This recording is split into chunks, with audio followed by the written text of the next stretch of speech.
खूंटी जिले के बिरबांकी इलाके में जनजातीय मामलों के केंद्रीय मंत्री सह खूंटी सांसद अर्जुन मुंडा ने एकलव्य आदर्श आवासीय विद्यालय की आधारशिला रखी।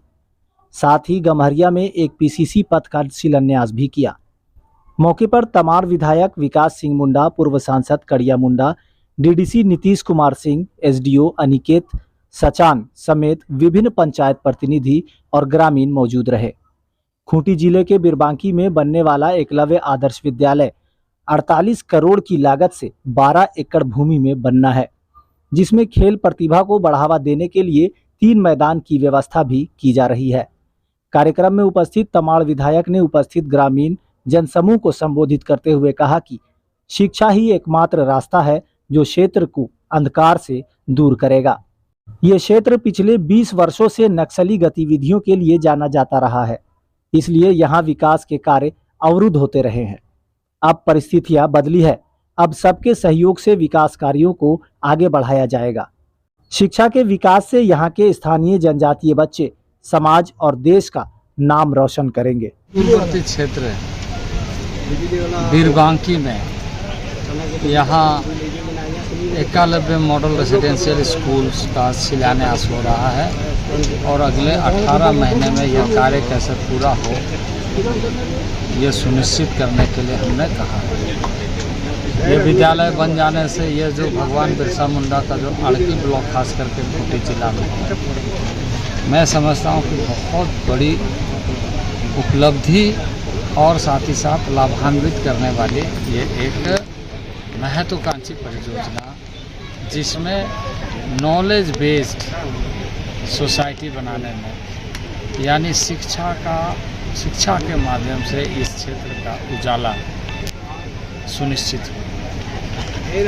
तो ये विद्यालय मैं समझता हूँ कि इस ब्लॉक के सारे लोगों को कैटर करेगा, क्योंकि अभी भारत सरकार के माध्यम से जो हमने नीति बनाई है उसमें सभी ब्लॉक में जहाँ ट्राइबल 20,000 से ऊपर एवं 50% से एवं आबादी है, सारे ऐसे ब्लॉक में स्कूल खोल रहे हैं।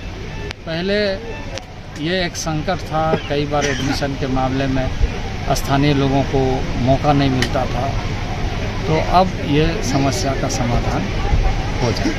नहीं, निश्चित तौर से विद्यालय किसी भी विद्यालय का खुलना, चाहे छोटा हो चाहे बड़ा हो, वो एक किसी उस क्षेत्र के लिए एक विकास का एक अलग मार्ग होता है, क्योंकि शिक्षा ही इकलौता ऐसा रास्ता है जो हर अंधकार को भी दूर करता है। और हम लोग जिस क्षेत्र में आज के दिन में बैठे हो, आप जानते हैं कि पिछले 15-17 साल में पूरा कहूँगा पूरा 20 साल किस दंश में रहा है, ये किसी को हमें बताने की आवश्यकता नहीं है।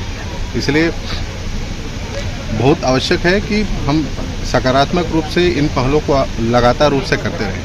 सड़क, बिजली, इन सब चीज़ों पे तो लगातार रूप से पिछले 7-8 सालों में बहुत तेज़ी से काम हुए हैं, लेकिन अब समय आ गया है कि हम इस और भी जाएं और शिक्षा का एक माहौल हम लोग अच्छे से तैयार करें। अभी हमने रिसेंट में ही आपके डीएससी और डीसी साहब दोनों के साथ हमारी एक वार्ता भी हुई थी। हमने कहा कि भाई एक अनुपातीय रूप में, अभी चूँकि नए शिक्षक भी हम लोग को मिलने वाले हैं, हमने कहा है कि अनुपातीय रूप में पूरे खूंटी जिला का प्रत्येक प्रखंड का एक अनुपात निकाल करके ये इस बात का भी अध्ययन कर ले कि भाई जो हमारे जो पहाड़ी इलाके हैं या फिर जो वैसे इलाके जो एक समय से पीछे रहे हैं, वहाँ पे देखिए कि भाई विद्यालय किस रूप में चल रहा है, शिक्षकों की उचित व्यवस्था है कि नहीं है, और जहाँ नहीं है उसको प्रॉपर रूप से जो एक मानक मापदंड है उसको फुलफिल करें। तो अभी मुझे लगता है कि बहुत जल्दी सारे जितने विद्यालय हैं, क्योंकि हम पिछले 2 महीने पहले भी जब हमारा इधर आगमन हुआ था तो ग्रामीणों ने कहा कि भाई हमारे कई विद्यालय हैं जिनमें उपयुक्त जितने शिक्षक होने चाहिए उतने थे नहीं। तो उसी चीज़ को लेकर के हमारी जो वार्ता हुआ तो उन्होंने कहा कि बहुत जल्द इसको हम लोग पूरी तरीके से उपलब्ध कराएंगे। तो बहुत आवश्यक है कि विद्यालय जितने भी हैं, चाहे वो राज्य स्तरीय हों, चाहे आपको आज जिस विद्यालय का शुभारंभ हुआ है, अन्य सभी विद्यालयों का जो एक मानक है उस मानक के अनुरूप चलेगा। तो मुझे पूरी उम्मीद है कि जिस दंश को झेल करके हम लोग यहाँ तक आए हैं, आने वाले भविष्य में ये दंश कभी देखना ही नहीं पड़ेगा। खूंटी से जितेंद्र सार की रिपोर्ट।